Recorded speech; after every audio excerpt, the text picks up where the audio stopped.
श्रीगुरुभ्यो नमः। कान्ताय कल्याणगुणैकधाम्ने नवद्युनाथ प्रतिमप्रभाय नारायणायाखिलकारणाय श्रीप्राणनाथाय नमस्करोमि। ಶ್ರೀಮದ್ ಸುಮಧ್ವ ವಿಜಯ ತೃತೀಯ ಸರ್ಗ 55ನೇ ಶ್ಲೋಕ.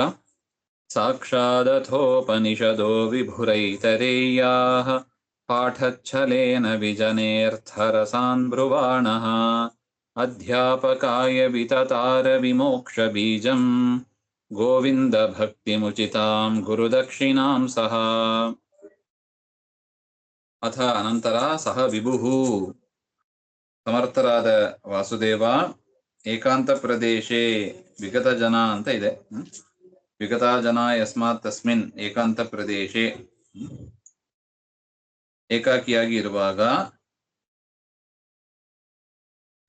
ಐತರೇಯ ಅಂತ ಇದೆ. ಐತರೇಯ ಅಂದ್ರೆ ಇತರಾದೇವಿಯ ಮಗನಾಗಿ ಪರಮಾತ್ಮ ಮಹಿದಾಸ ಎನ್ನುವ ಹೆಸರಿನಿಂದ ಪರಮಾತ್ಮ ಅವತಾರ ಮಾಡಿದ್ದ. ಇತರಾದೇವಿಯ ಮಗ, ಅದರಿಂದ ಐತರೇಯ ಅಂತ ಹೆಸರು ಅವನಿಗೆ.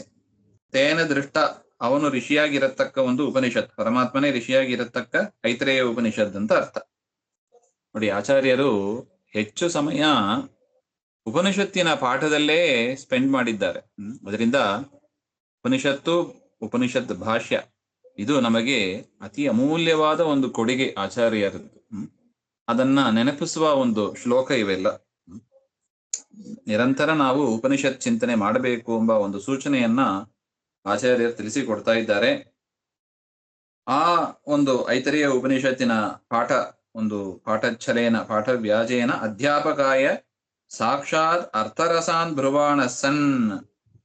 ಆ ಅಧ್ಯಾಪಕರಿಗೆ, ತೋಟಂತಿಲ್ಲಾಯ ಅಂತ ಏನು ಆಚಾರ್ಯರು ವಾಸುದೇವನಾಗಿ ಅಧ್ಯಯನವನ್ನು ಮಾಡ್ತಾ ಇದ್ರು, ಅವರಿಗೆ ಈ ಒಂದು ಉಪನಿಷತ್ತಿನ ನಿಜವಾದ ಸಾರ, ಆ ಕಾಲದಲ್ಲಿ ಒಂದು ಅರ್ಥ ಇತ್ತು, ಕೆಟ್ಟದಾದ ಒಂದು ಅರ್ಥ ಇದು, ಅದನ್ನೇ ಎಲ್ಲರೂ ಓದ್ತಾ ಇದ್ರು.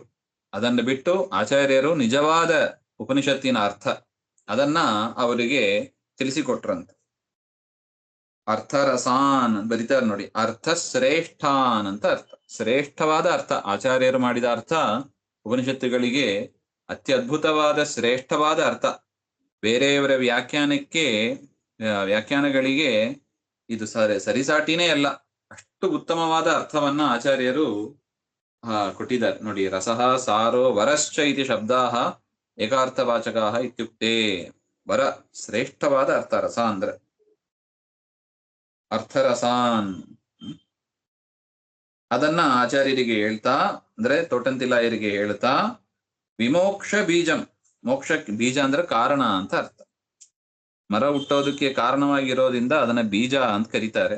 ಬೀಜ ಅಂದ್ರೆ ಮರ ಬೆಳೆಯೋದಕ್ಕೆ ಅಂತ ಅಷ್ಟೇ ಕಾರಣ ಅಲ್ಲ, ಎಲ್ಲದಕ್ಕೂ ಒಂದು ಬೀಜ ಇದೆ. ಬೀಜ ಅಂದ್ರೆ ಕಾರಣ, ಮೂಲ ಅಂತ ಅರ್ಥ ಅಷ್ಟೆ.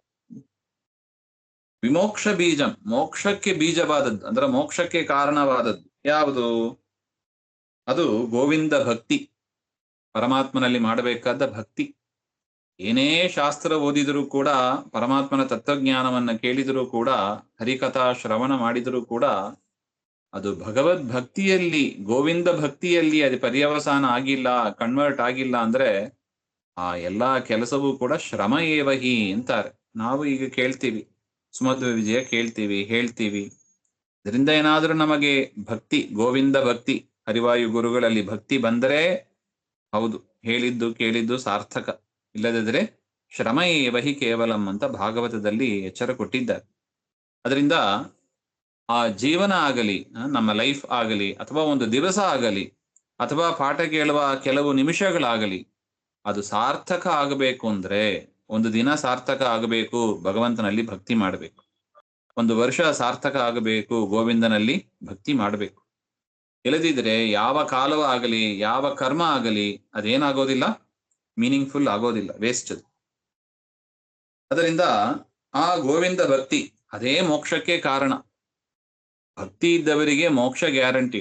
ದಾಸರು ಹೇಳ್ತಾರೆ ನೋಡಿ, ವಿಜಯದಾಸರು, ಭಕುತಿ ಸುಖವೋ ಮುಕುತಿ ಸುಖವೋ, ಭಕುತಿ ಮುಕುತಿ ದಾತ ನಮ್ಮ ಲಕುಮಿಯರಸ ವಿಜಯ ವಿಠಲ ಅಂತ. ಎರಡನ್ನೂ ಕೊಡುವವ ಅವನೇ. ಭಕ್ತಿ ಇದ್ದವರಿಗೆ ಮುಕ್ತಿ ಕಡ್ಡಾಯ. ಅದರಿಂದ ನಾನು ಭಕ್ತಿ ಮಾಡಿದೆ, ನನಗೇನು ಸಿಕ್ಕಿಲ್ಲ ಇಹಲೋಕ ಪರಲೋಕದಲ್ಲಿ ಅಂತ ನಾವು ತಿಳಿಯಬಾರದು. ಭಕ್ತಿಗೆ ಸದೃಶವಾದ ಮತ್ತೊಂದು ಸಂಪತ್ತು ಇಲ್ಲ. ಪರಮಾತ್ಮನ ಗೋವಿಂದ ಭಕ್ತಿ ಶ್ರೇಷ್ಠ ಸಂಪತ್ತು. ಮೋಕ್ಷವನ್ನು ತಂದುಕೊಡುವ ಸಾಮರ್ಥ್ಯ ಇರತಕ್ಕ ಏಕೈಕ ವಸ್ತು ಅಂದ್ರೆ ಅದು ಗೋವಿಂದ ಭಕ್ತಿ. ಅದ್ಭುತವಾದ ಒಂದು ವಸ್ತು ಜಗತ್ತಿನಲ್ಲಿ, ಅಮೂಲ್ಯವಾದದ್ದು ಅಂದ್ರೆ ಅದು ಒಂದೇ. ಅಂತಹ ಭಕ್ತಿಯನ್ನ ಗುರುದಕ್ಷಿಣಾ ರೂಪವಾಗಿ ಆಚಾರ್ಯರು ವಾಸುದೇವ ತೊಟ್ಟಂತಿಲ್ಲಾಯರಿಗೆ, ಉಪಾಧ್ಯಾಯರಿಗೆ ದಕ್ಷಿಣೆಯಾಗಿ ವಿತತಾರ ಕೊಟ್ರು ಅಂತ. ಶ್ರೀಮನ್ ಮಹಾಯಿತರೇಯ ಉಪನಿಷದ್ ಅರ್ಥಕಥನೇನ ತಸ್ಯ ಯೋಗ್ಯತಾನುಸಾರೇನ ಶ್ರೀ ವಿಷ್ಣು ಭಕ್ತಿ ಉಪಾಧ್ಯಾಯಸ್ಯ ಉತ್ಪಾದಿತವಾನ್. ನೋಡಿ, ಉಪನಿಷತ್ತಿನ ಕಥೆಯನ್ನ, ಉಪನಿಷತ್ತಿನ ಅರ್ಥವನ್ನ ತಿಳಿದರೆ ದೇವರಲ್ಲಿ ಭಕ್ತಿ ಜಾಸ್ತಿ ಆಗಬೇಕು.